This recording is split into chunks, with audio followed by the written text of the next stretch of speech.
What's going on, sports fans? Welcome back to another episode. Today, we sit down with a man whose story is bigger than football. Billy Taylor is a Michigan legend and one of the most electrifying running backs to ever wear the winged helmet. In 1971, with the game on the line against Ohio State, he broke free for a 21-yard touchdown that still gives Wolverine fans chills. But Billy wasn't doing it alone. He was part of a trailblazing brotherhood known as the Mellow Men, 7 black freshmen who came to Ann Arbor in 1968 and changed Michigan football forever. Together, they brought a new energy, a new toughness, and a bond that carried him through the highs and lows of the game and life. For Billy, those highs were extraordinary. A 3-time All-American, team MVP, and the school's all-time rushing leader at the time. But the lows were devastating through personal losses, addiction, prison, and nearly 20 years on the streets of Detroit. Most people would have stayed down. Billy didn't. Through faith, education, and sheer determination, he rebuilt his life, earning his doctorate, becoming an educator, and dedicating himself to lifting others up. From a Michigan hero to hitting rock bottom to Dr. Billy Taylor, his story is one of resiliency, redemption, and what it really means to get back up. So welcome my guest, Dr. Billy Taylor. All right, sports fans, man, I'm excited about this guest. As the intro said, this guy is a Michigan legend. And I got to admit, being a kid from Louisiana, and BT and I was talking about this before we jumped on the Zoom, my knowledge of Big Ten football was pretty much little to none. I was so into high school football. We played on Friday nights. We had practice on Saturday. We didn't really get a chance to watch, Saturday morning games, college football games. And being in the South, we certainly didn't get any Big Ten games. And like I was telling BT, I said any school that ended in state, I thought was HBCU. Grambling State, Alcorn State, Jackson State. I didn't know anything about Big Ten football. So for me, I didn't know about the legend of Billy Taylor or any of Michigan's history. I need to let y'all know how bad of a man Billy Taylor was. And BT, I'm going to read off some of these stats, man, because I was like, damn, I didn't know what I was following. I didn't know what footsteps I was following. So at the time, you were Michigan's all-time rushing leader. In just 3 seasons, you amassed over 3,000 yards, making you the school career rushing leader, surpassing Ron Johnson's previous record. You were a consistent All-American honoree 3 years in a row, 1969, 1970, 1971. You was first team All Big Ten selection for 3 consecutive seasons. You led the Wolverines in rushing attempts. You had over 587, carried the ball over 587 times. You ranked second only to Michigan legend Tom Harmon in career touchdowns at 32 with a total of 194 points. You were the MVP of the 1971 team. Most valuable player in 1971. You were on the undefeated team in 1971. And I mean, the list goes on and on and on. And so I'm honored, man, to have you on the podcast, brother, and just have this conversation with you and just really explore the life of Dr. Billy Taylor, man. So I appreciate you coming on. Hey, it's my pleasure. I'm honored to be here with you. And you too, my friend, are a Michigan legend. I've observed your career and hey, you're amazing, brother. So I'm happy to be here. Yeah, And so happy that we're both are true blue Wolverines. That's right. That's right. I appreciate it, BT. Well, let's jump into it, man, because I really want to know about your career. And like we talked before, when we do these series, it's really to let people really understand what this Michigan legacy is about. And when we talk about what it means to be a Michigan man and the lineage and the pride that we have in our school, I think you are in a unbelievable representation of what that means, especially as we talk about the trials and tribulations that you've gone through in your own life. But I want to go back to you being recruited, right? How did you get to Michigan? Tell me about that story. Wow. Yeah, I was recruited heavily. I kept my letters from various schools in a big shoebox at home. And I counted them one day, and it was like 57 college offers. I couldn't believe it. Uh-huh. I thought about Syracuse because Jim Brown, I think, is the greatest all-time running back, and then Cornell. I thought about them, but they renewed their scholarship. It wasn't a guaranteed scholarship like in the Big Ten. They had these grants that had to be renewed each semester. My mom and I, we had a humble beginning. We didn't like that, the guaranteed scholarship, room, board, books, tuition, even if you got hurt, Yeah. that sounded better. But um, I visited Ohio State. Woody Hayes recruited me heavily. A lot of people, and growing up in Barberton, Ohio, wanted me to go to Ohio State. But when I got to Ann Arbor and I walked into the big house, I was sold. And then I checked into the history of the university, academics. We're right behind all the Ivy League schools and that stadium and the coaching staff. I'm dating myself. I came under Bump Elliott, but I was sold. The University of Michigan is where I wanted to be because, I love the sport. We love the sport, but academics, my mom pushed it. And, the fact that Michigan was pretty much an Ivy League school, academically, we're highly ranked. And then the athletics, we're highly ranked, so it made my decision rather easy. I wanted to be a Michigan Wolverine. Now it's funny you said it because my process recruiting process was very similar to that because I collected all my letters in a shoebox as well, had a bunch of offers from a bunch of places, and I remember taking my visits to Florida, Tennessee, Notre Dame, I think UCLA, and in Michigan. And on my recruiting visit, the only school that really talked about education was Michigan, right? Yep. I remember this thing profoundly because it just stuck with me for years. They always talked about the living alumni, right? Having Hmm. over 600,000 living alumni, and for me, that was like, no matter what I did in life, I was always going to run into someone who went to University of Michigan, and damn if that didn't come true because literally a lot of my success has come from my relationships with people that went to University of Michigan that didn't play football, didn't play sports, but they have been successful in other areas of life, and that's also helped me become successful in other areas of my life. So Absolutely. I can relate to that. Um, so talk to me because during that time, the world looked a lot different, right? Especially for African American athletes at that time. College football was still kind of going through its integration process. What was that like for you as an African American player getting to University of Michigan? Well, uh, in the late 60s, I came as a freshman in 1968. The Vietnam War was going on. There were a lot of protests going on around the country. And but when I came to Michigan, there were a lot of hippies, and things like that. I had never seen that coming out of Barberton, Ohio, small town, but my focus was, a school where I was going to be guaranteed an education. And I knew I could play, with a top-notch team. And, I was sold on Michigan.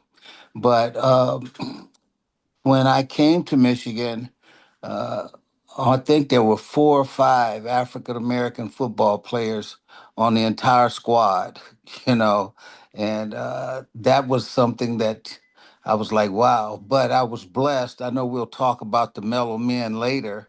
There were 6 other African American players that were being recruited by Michigan, and we happened to, and that was a God thing, come to Michigan at the same time. Tom Darden became my roommate. He's out of Sandusky, Ohio, but we didn't know each other, but.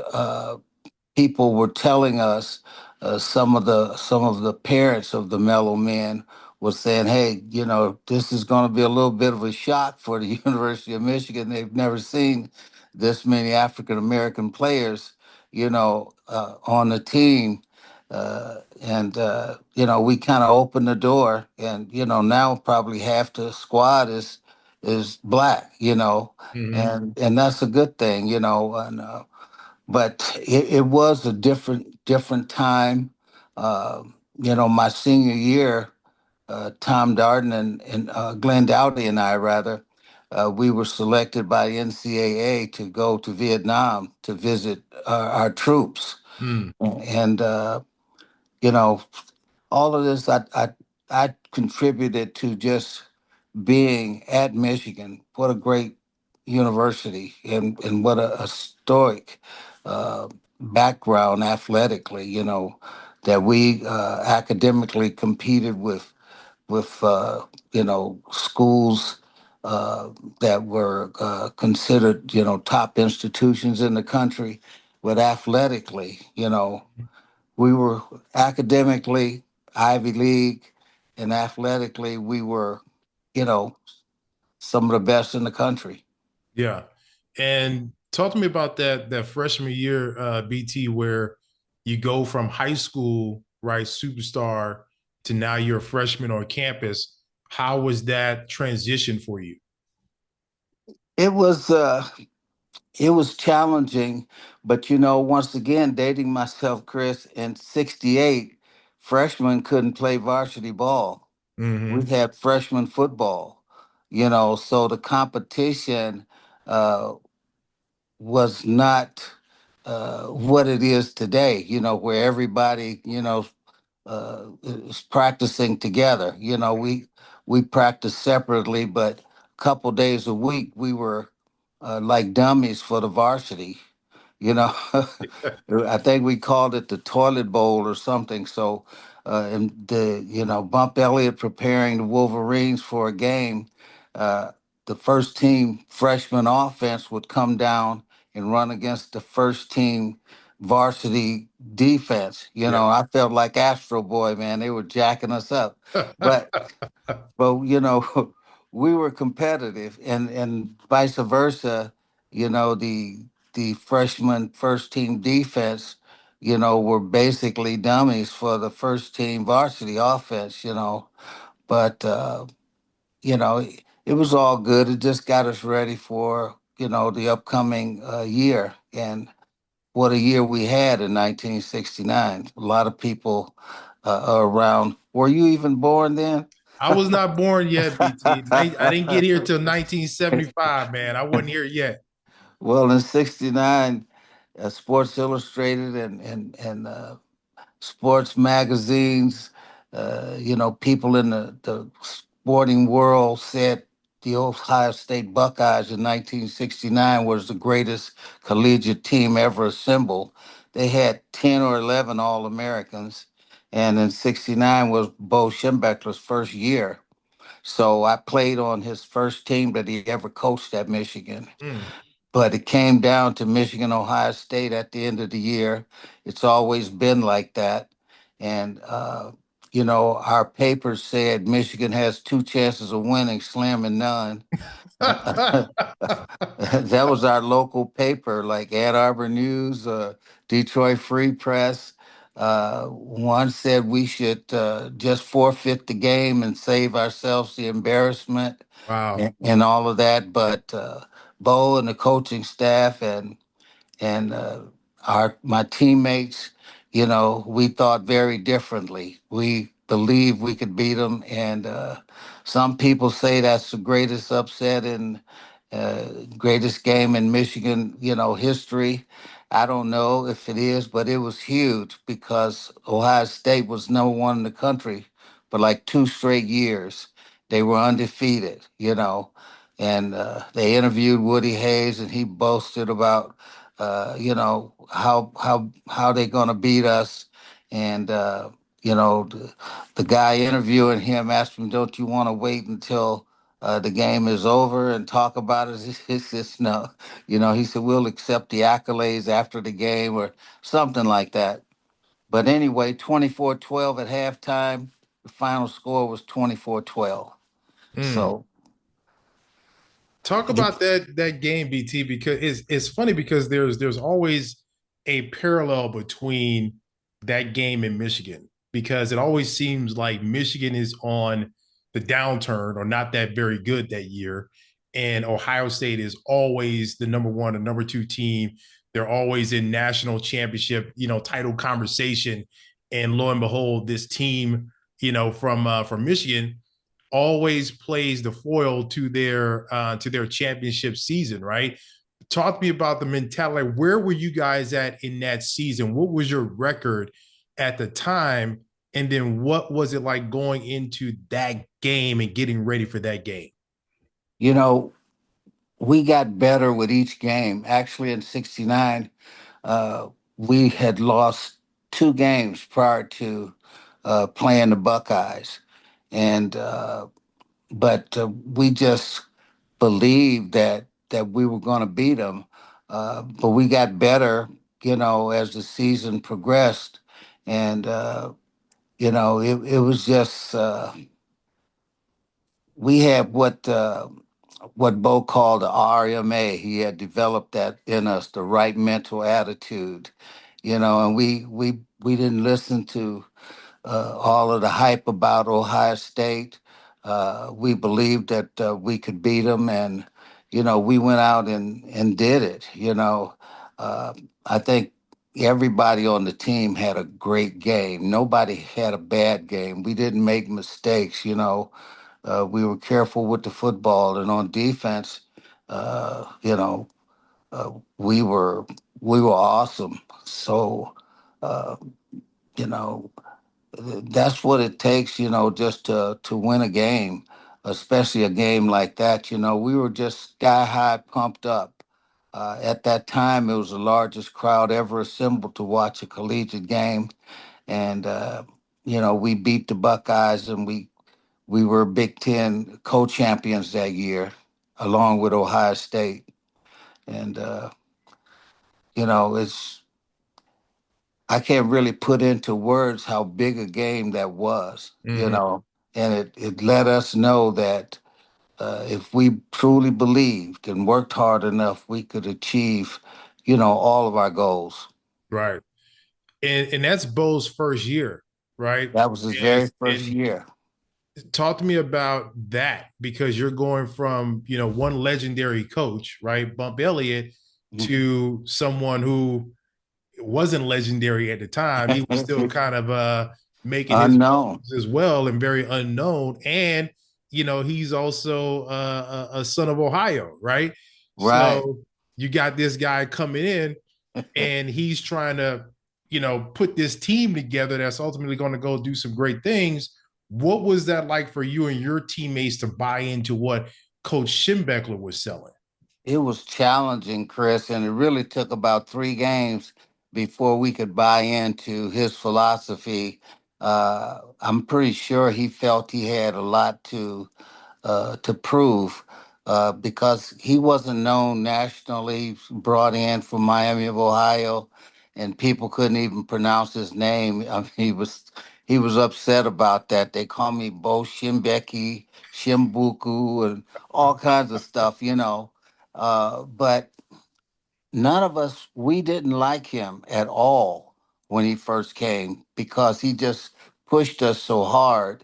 And, even the upperclassmen that had played a couple years under Bump, they had never practiced that hard. They had never hit that much.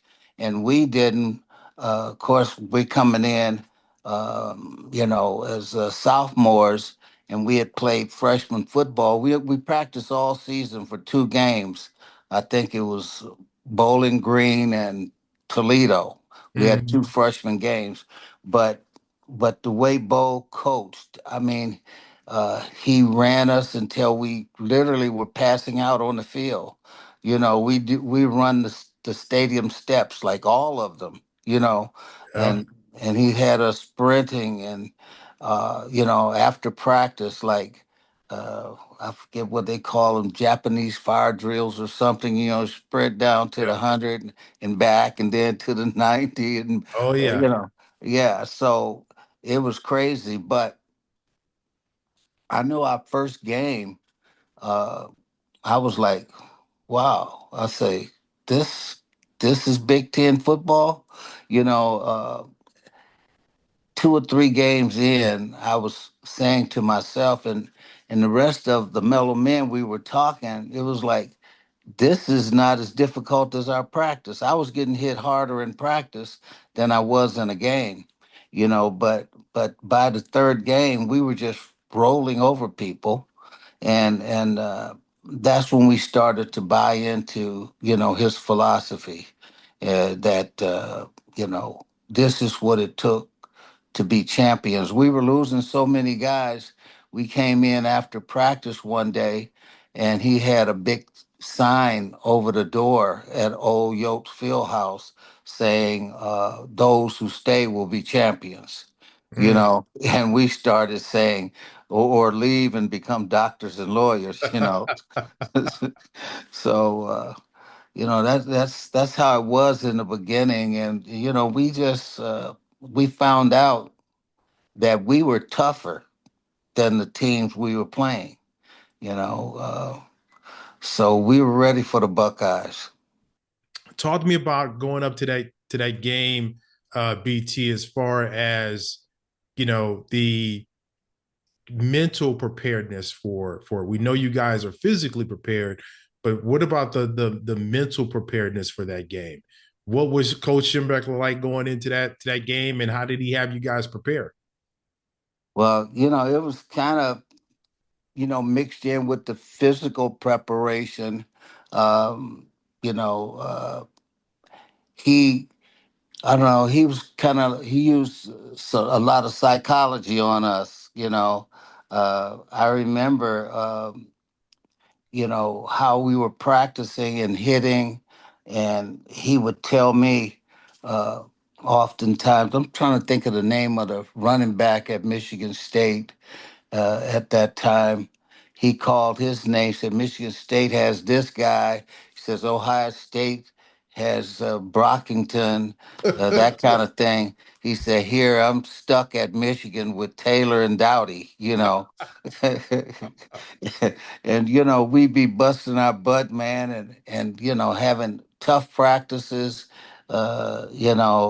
and he always would come up and say you're soft, uh, you know, uh, I don't think you're ready, for this game. Yeah, He would come to our room, I don't know, did you guys stay uh, at the campus inn? yeah, we stayed at Oh, campus in. yeah, he would visit all of our rooms, and especially Glenn Dowdy and I were roommates because, we were both in the offensive backfield. And for example, he would come in and he always had some paper in his hand, had it rolled up, and he'd be slapping it on his knee. And he walked back and forth, just looking at us and not saying anything. And we looking at him, we were in our bed. We had twin beds. We were just looking at him. He says, I don't know if you guys are ready, for tomorrow's game. We said, hey, we ready. We're ready. He says, I don't know. And several times he would sit right on the foot of my bed and he said, Taylor, he says, rumor has it that you're not going to show up tomorrow for Michigan State. We heard the rumor is that you're afraid of those guys. Uh, Bo, you haven't heard no rumor. And nobody told you that. He says, you gonna be there? Can I count on you? I said, yeah. And that's what going back to when we were talking earlier about getting prepared for the game. Um, uh, the way he worked us and pushed us, and we realized later he was trying to find out who he could go to war with, mhm. who he could take into battle. Who was gonna, you know, be tough enough to never give up, to believe you can achieve and all of that kind of stuff. Mm-hmm. But we had to. It took a few games for that to settle in and realize just what he was doing. Right. And by mid-season, you know, we were ready. And we realized that he wasn't just a crazy coach. Mm-hmm. He had a philosophy, and and that's what he was doing. He wanted to find out who could he count on to go Mm. out there and give you all. Right. And once we realized that, we started to roll. Mm-hmm. Now, BT, you guys go on and do some, unbelievable things at the University of Michigan, and you guys really kind of help set the standard there. I want to kind of transition to being a student athlete, not only just being a student athlete, but also being an African American student athlete. Hmm. And like you said, like, you came in there with six other guys. You guys formed this unbelievable bond, this unbelievable relationship, and calling yourselves the Mellow Men. Talk to me Right. about how that came about. Well, Sam Carpenter, God bless him, he's deceased. One of the Mellow Men was Butch Carpenter. He's all of us are still alive other than Butch. He passed in his late 20s, but Sam Carpenter would come up and talk to us. Mr. Darden would talk to us, and they were saying, "Hey, Michigan has never seen this many black players, at one time." Mm-hmm. And he says, the eyes, people will be watching you. You got to make sure you stay out of trouble, that you work hard, get good grades, and that you play, good football. And he says, you guys need to stick together. I remember that in the conversation. So that led us to thinking like, uh, after that 69 season, the 69 season, we were staying in the dormitories, as sophomores.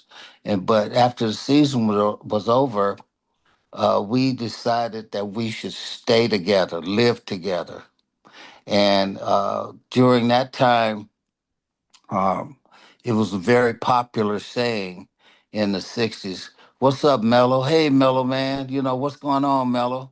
And so from that, somehow we came up with the idea that we would be the Mellow Men, you Mm-hmm. know, and uh, and we said we want to get a house together where we big enough where we could all live together and stay together.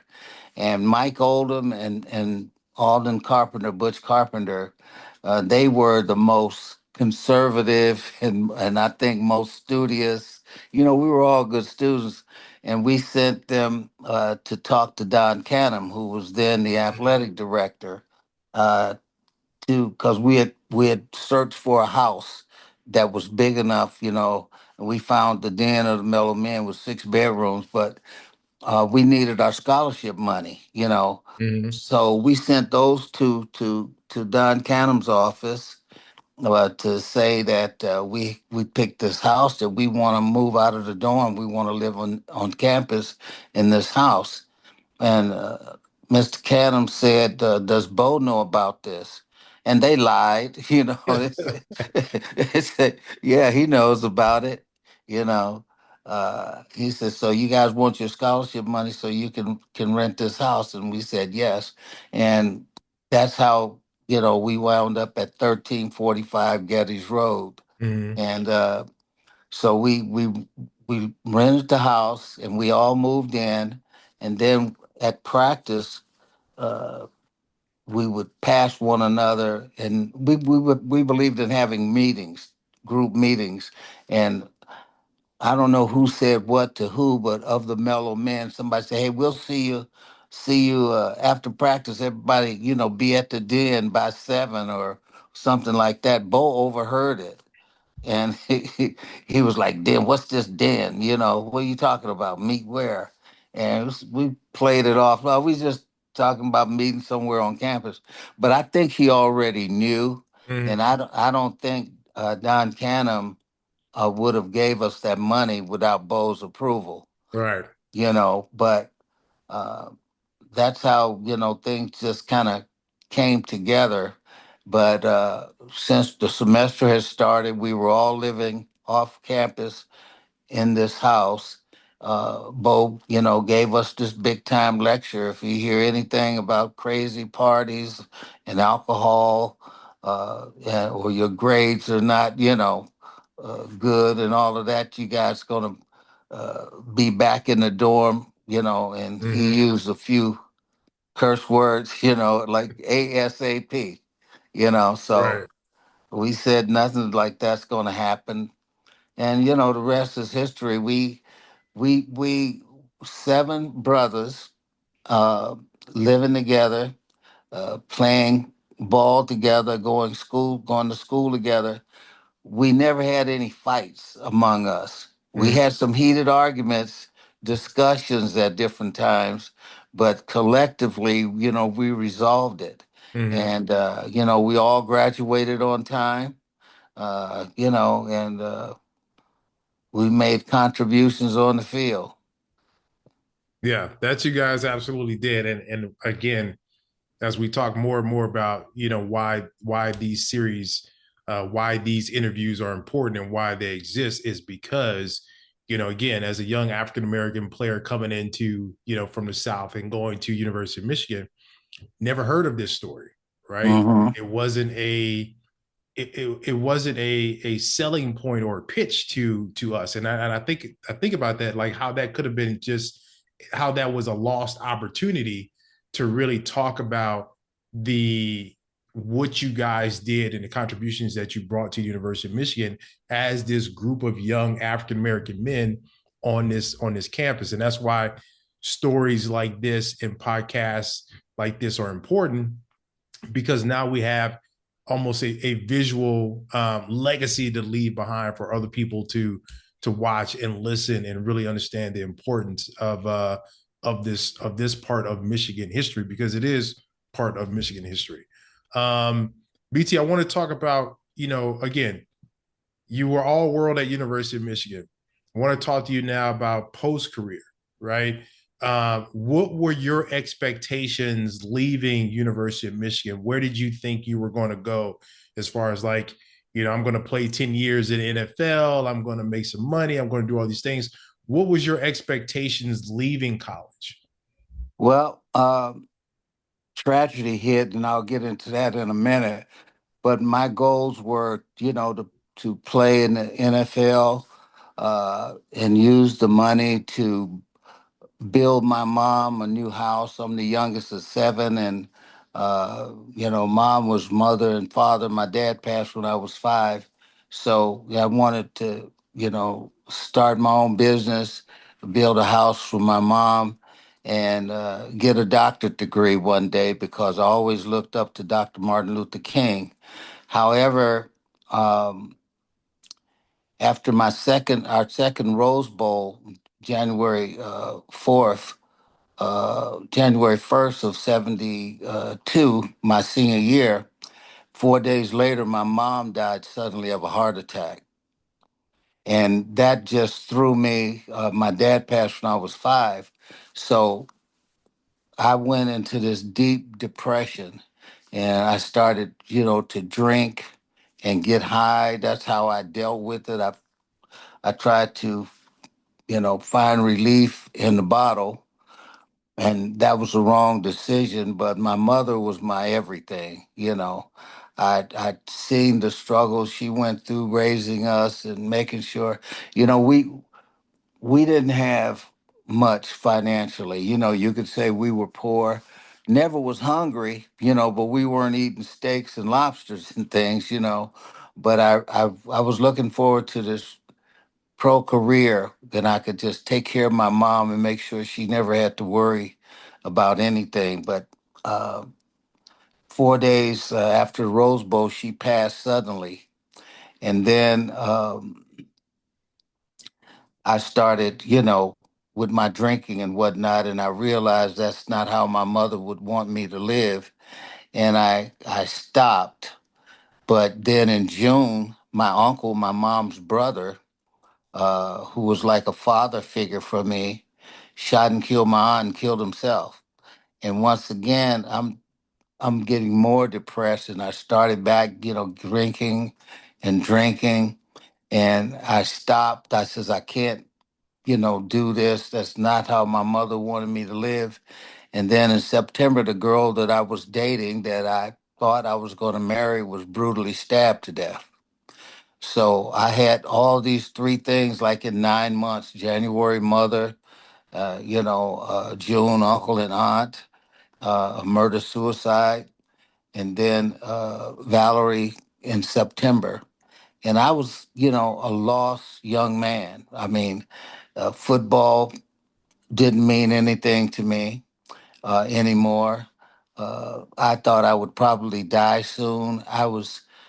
Went on this downward spiral of drinking and drugging, hanging with the wrong people, getting arrested over and over again, and it was really really bad. So I didn't care about professional sports anymore. Since I was a kid, that was a dream. I went to camp. I was fifth round, fifth pick, Atlanta Falcons, but I only went to make some money. I didn't really care about the game anymore. And I had some knee injuries, and I think I played in one or two preseason games in the NFL. And I was released, and I didn't care. And I continued to self medicate. I was like really lost mentally and hanging with the wrong people. And I got locked up for a couple of years, Hmm. and, uh, but during that time, I thought I was getting over the addiction, and I started working. I got admitted to Michigan thanks to Coach Schembechler. I had a scholarship to get my master's degree. I had graduated, before all of this had happened, and so I was doing my master's work while incarcerated at Milan, Michigan. And by the time I was released in '78, I had a young lady I went to school with. We married, and I thought I was, you know, ready to go on and live a productive life. But I remember getting laid off from GM, and depression sunk in again, and I started drinking, and I went on this downward spiral, lost the wife, lost the house, lost the jobs, lost everything. Till eventually I was living on the street, Chris, and I did that for 2 years. I was bearded, uh, big fro, you know, living in some vacant houses, abandoned cars. Uh, those what I call the dark years. Nobody knew I was Billy Taylor, All American, Michigan, and I was college athlete of the month. And went to Washington D.C., met with President Nixon at that time, and all of the glory years and the accomplishments at Michigan. Uh, I was just another homeless person on the streets. I lived that way for 2 years. That's what depression can do. So I say to people that are suffering, seek help. There's help out there, and there are people that will help you, but I kept it all to myself. And here's where uh, my athletic background went against me, because, we're taught to overcome obstacles, believe you can achieve and you can handle it, whatever it is, tough it out. But it doesn't work that way with Right. substance abuse, and all you have to look forward to if you become an alcoholic, drug addict, is a jail, an institution, or death. Yeah. And I went through two of those. Thank God I'm still alive. But that went on for years and years, and in my book, Get Back Up, the Billy Taylor story, I shared what happened August 17th of 1997. I actually heard a voice, 4 words, uh, William Taylor, come forth. I was praying for years, for those years on the streets, but I kept getting high every day, and nothing changed. But finally, on August 17th of 97, uh, that was the day that I had this spiritual uh, encounter, this spiritual intervention. And so this last month, August 17th, it's 28 years since I've had a drink, drug, or a cigarette, and went back to school, got my doctorate degree. Uh, you know, God is good, life is good. I'm a teacher, not a preacher, but I have strong faith in my higher power. But I've been through a lot, and I want people to know that, whatever you're up against, seek help. You can overcome, and the answer is not in a bottle or with a drug. Yeah, it's I think a lot of times, man, we really take for granted the or I shouldn't say we take for granted. I think a lot of times, like you pointed out, our mentality, our sports mentality sometimes works against us Yeah, because I couldn't give up. I was like, yeah, hey, I can beat this. I can overcome this alcohol, addiction, this drug addiction. yeah, Uh, you know, I'm not going to let it beat me, and all that sort of thing. But it was kicking my butt, yeah. Yeah, and And I think it does for a lot of us. I mean, I tell people all the time, imagine spending your entire life as being known as one thing, right? For most of us, it's being known as a football player or just as an athlete in general. hmm That's our identity until the day. I mean, it still remains our identity, even though we may have stopped playing, right? right. And we still identify ourselves as an athlete. I think that's a lot of times, especially for me, why I'm constantly injuring myself is because I still think I can do the things that I did when I was 18 and Yeah. 20 because I still think I'm that guy. I still think I can do those things. And I think for a lot of us, we kind of call it lost in the wilderness because once you're done playing, life doesn't stop. But depending Right. on where you stop playing, you still have that athlete mentality of team and working together, but also the idea that I can do it by myself. I can overcome this. I'm bigger than Exactly. I don't need help. I don't need to seek guidance or anything like that. I'm tough. hmm And that works against us. And I think Right. a lot of that also isolates us because we don't have that support system of people that we can turn to. It's even hard for us to talk to our former teammates, right? Yep. Guys Yep. that supposedly know us best. It's hard for us to even turn to teammates to let them know what's going on with us, right? There were plenty of people, I'm sure, that would have helped me. um, but as you say, I isolated myself. Depression, embarrassment, the addiction, uh, and I'm saying here, I'm letting this bottle of alcohol, this joint, whoop me. I'm better than this. I can stop. I can overcome this. And I didn't reach out to people. I Mm-hmm. tried to deal with it myself, and that's not a way to overcome. Right. You know, Yeah. we all need help sometime. Absolutely, absolutely. And I challenge anyone to, like BT said, like if you're going through something, don't feel like you have to go through it alone. There's resources out there. There's people you can talk to. There's people that are probably in your life that are more than willing to help you. So if you're going through something, please reach out and let people know. That's what your teammates are for. That's what family is for. And even if you don't have those things, there's still other resources that you can find and reach out to. So BT, man, like, your story is incredible. It's one of resiliency, and I can't think of a better title for a book of get back up. I remember when I got clean and sober, I came up to Ann Arbor to meet with Bo, and I asked him if he would, write the forward to my book, Get Back Up. He said, first, I got to see what you wrote, and I said, okay. So I gave him the transcript, and the next day, he read the book overnight.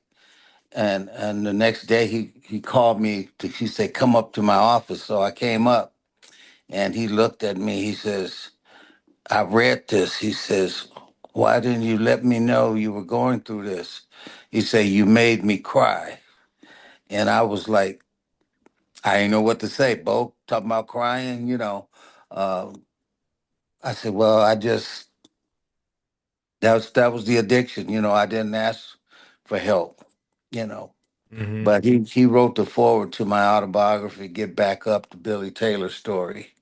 Um, I just wanted to throw that in there. But as we were saying, for those of you, everybody has somebody. If they're not abusing substances, somebody in their family, Mm-hmm. mama, dad, uncle, aunt, grandpa, sister, brother, you know, uh, they need to ask for help. And I didn't do that. But anyway, God is good. Yeah, no, that's important. There's a saying like there's one in every family.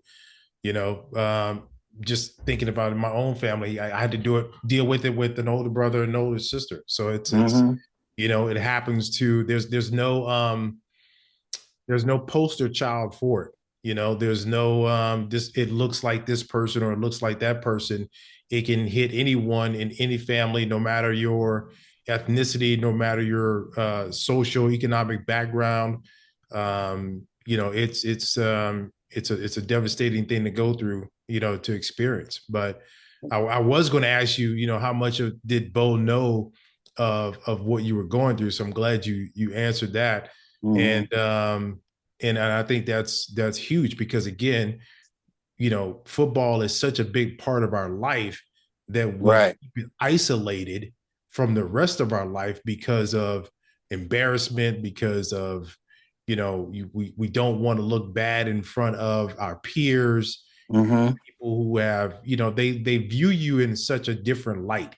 And for Absolutely. athletes, that is our superpower, right? Or that's Right. the thing that we try to cling on to because a good friend of mine once said, the hardest thing for most athletes to realize is that while the rest of the world or reveres them as Superman, we're really just Clark Kent, right? We're really just walking around here, fragile Right. egos, insecure, Hmm. not really sure of ourselves, and just trying to get through life the best way we can. So it's always good to kind of have these type of stories out there that shows we're just as vulnerable as the next person. We have shortcomings just as much as the next person. Right. So And oftentimes more so, yeah, you know. Yeah. yeah. Now, BT, where can people find the book at? Oh wow. It's kind of out of print now. It was first published, I think, in 2009, 2010. I'm Mm-hmm. thinking about, having more copies printed and getting them on the market, but it's sold. Uh, it went well. People enjoyed the book. It's called Get Back Up. The Billy Taylor story. It's out of print now, but I think I'm going to do something about that. Well, I think from this podcast, BT, I think we can generate enough interest for you to get that reprint going. But before I let you go, BT, I want to talk about this year's team. We're going into Coach Moore's second year as the head coach for University of Michigan. I know last year was anybody who thought that the last year was not going to happen, I think is crazy. Right. Given what we lost, given losing Coach Harbaugh, your defensive staff, and your weightlifting staff, I mean, it was a complete rebuild. And Hmm. I kind of saw last year as exactly what it was going to be. It was going to rebuild year. We needed some guys to step up and really set the tone for the following year. Right. Ending that note last year with a win over Ohio State and over Alabama gave them the confidence that they needed to go into that following year, which is the current year that we're in right now. Now, this weekend, we play Oklahoma. I thought the team looked pretty good last week against New Mexico. Some things that you and I talked about offline. There's some things that they need to clean up, obviously, but for the most part, they look pretty good. Bryce Underwood looked like he's going to be the real deal. I think it's really about all the people around him have to step up. He cannot be just one man that wins games for us right off his arm. Everybody has True. to elevate their game. What are you most excited about this year in year two of the Moore era? Well, first of all, going back to when Coach Harbaugh left, his last season at Michigan, there was about 4 games that Coach Moore, Yes. was the head coach, Yep. and I remember uh, people were talking about, searching for, who's going to replace Harbaugh. I said, you don't need to search for a new coach because we already got one in Coach Moore, and Mm-hmm. he showed us last year what he could do. But I expect a great season out of us, and I think the quarterback that has been receiving all of this press, I think I saw enough to know that or believe that he's going to be able to live up to the hype. And I saw mistakes on the offense and on the defense, but it's the first game, and that's really kind of to be expected. But and it gives the coaches something to Yep. focus on in preparation for Oklahoma. And it's going to be that way. Each game, you want to get better and better. You know that. Mm-hmm. So I expect a great season out of the Wolverines, and our coaching staff. They're good. We lost a lot of people, but we retained a few, and then we brought in a couple more. So. You know, I definitely have a positive outlook, and this will be a good test for us against Oklahoma. You know, Absolutely. and we'll see where we're at after this game, Yeah. and I think it's going to get better and better. Absolutely. Well, I would not be doing my job, BT, if I did not ask you what you thought about the running backs. I thought Justice Haynes did exactly what we thought he could do coming in from Alabama. He's Uh huh. got good vision. He's got good speed. He ran really hard. There was one run in particular. I think it was like 3rd and 7, where he probably broke about 3 or 4 tackles. He came up short. He didn't get the full 7, Right. but Yeah. it could have been a 2 yard gain, and it ended up being like a 5 or 6 yard gain because of the toughness that he had on that run. What's your impression of the running back, Justice Haynes and Jordan Marshall? Yeah. I think they're both really, really good backs, and they're gonna make history at Michigan if they keep playing like they're playing, just like you did. Just like I was blessed to do. I think we're in really good shape. I expect us another Big Ten championship. Okay. We just gotta coach. Just gotta keep coaching them up and getting better. Each practice, each game, and like I say, this Oklahoma game is going to tell the story. We'll see how well we play against them. There you have it, man. I appreciate it. I'm going to call you Dr. Billy Taylor because you earned it.